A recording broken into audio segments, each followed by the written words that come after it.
என்னென்ன சொப்பு இருக்கு நான் உங்ககிட்ட காட்டுறேன். எங்க ஊர்ல இப்பதான் ஒரு திருவிழா வந்துச்சு. அங்கதான் இந்த சொப்புலாம் நான் வாங்கினேன். வாங்க வீடியோக்குள்ள போலாம். இப்போ இவருக்கு நான் சாப்பாடு செஞ்சு கொடுத்துருவேன். இது என் பக்கத்துல உட்காந்துருப்பா. ஃபர்ஸ்ட் வந்து குழம்பு கரண்டி எடுத்துருக்கேன். நெக்ஸ்ட் தோசை கரண்டி எடுத்துருக்கேன். அப்புறம் வந்து மொரம் சாப்பாடு கீழே கொண்டுச்சுன்னா அதுக்கு வந்து நான் இதை யூஸ் பண்ணுவேன். அப்புறம் தாளிக்கு இது பண்ணி எடுத்துருக்கேன்.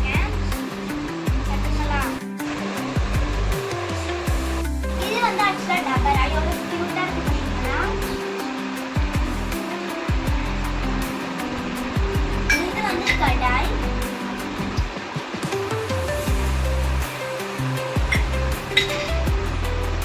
இது வந்து சாப்பாடு செய்யுது.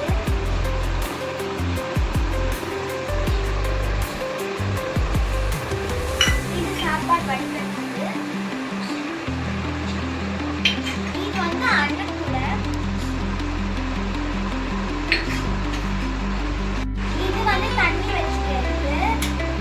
தென் வந்து இது வந்து சூடா போல அடுப்புல வைக்கும்போது எடுத்த கை சுடும். ஆக்சுவலா நான் இது வாங்கினேன். இது வச்சு அதை எடுக்கணும். அதுக்குள்ள அழகா இருக்கு. நெக்ஸ்ட் வந்து எனக்கு ரொம்ப ஃபேவரட் ஆனது இதுவும் இது தான். அடுத்த இந்த தவா வந்து எவ்வளோ கியூட்டா இருக்குது. எனக்கு பிடிச்சது இந்த தவா தான் எனக்கு ரொம்ப பிடிக்கும்.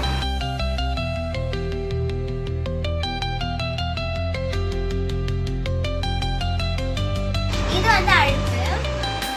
இது வந்து முட்டை மிக்ஸ் பண்ணுவாங்க இல்லையா, எக் மிக்ஸ் பண்ணுறது, அது வந்து யூஸ் பண்ணிருக்கேன். தென் இதெல்லாம் நான் வந்து அவல் போட்டு வச்சிருக்கேன். ஏன்னா அம்மா ரைஸ் போட்டுருக்காங்க. அவல் வச்சிருக்கேன். இது வந்து நியூட்ரலா சின்னதாக ஒரு பாக்ஸ் வச்சு அதான் நான் வாங்கினேன். அம்மா அரிசி தர மாட்டாங்க. அவ்வளோதான் எப்பவுமே நான் சாப்பாடு செய்வேன். எனக்கு தேவையான போது அவள் எடுத்து இது வந்து கிளாஸ். ஒரு கியூட்டா இருக்குங்க. நான் காட்டி அவ்வளோ ரொம்ப மினி மினி பீரோ நான் இங்கே தான் பார்த்துருக்கேன். ஆக்சுவலாக நான் வீடியோவில் தான் அந்த மினி பீரோலாம் பார்த்துருக்கேன். தவிர நான் வந்து நேரில் வருதில்லை. நான் அந்த திருவிழா வந்து எனக்கு ரொம்ப எக்ஸைட்டடாக ஆகிடுச்சு. நான் அதை எங்கள் அப்பா கிட்ட சொல்லி நான் உடனே வாங்கிட்டேன். இப்போ நான் உங்களுக்கு அதை காட்ட பாருங்க.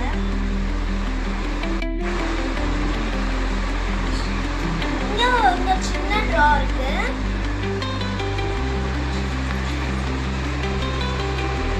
இங்கே லாக்கர் இருக்கு. இங்கே நான் காசு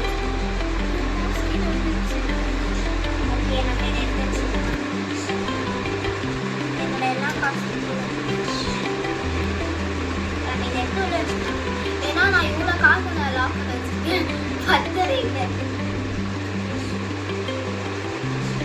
அடக்கியாச்சு. எப்படியாச்சும் உங்களுக்கு இப்போ நான் வந்து க்ளோஸ் பண்ணிட்டேன். இப்போ வந்து இன்னொரு காசு இருக்கு.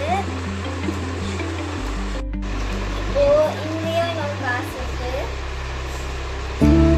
காசு தான் இருக்கு. தவிர ஒரு துணியை நான் வைக்கவே இல்லை. இந்த வீடியோ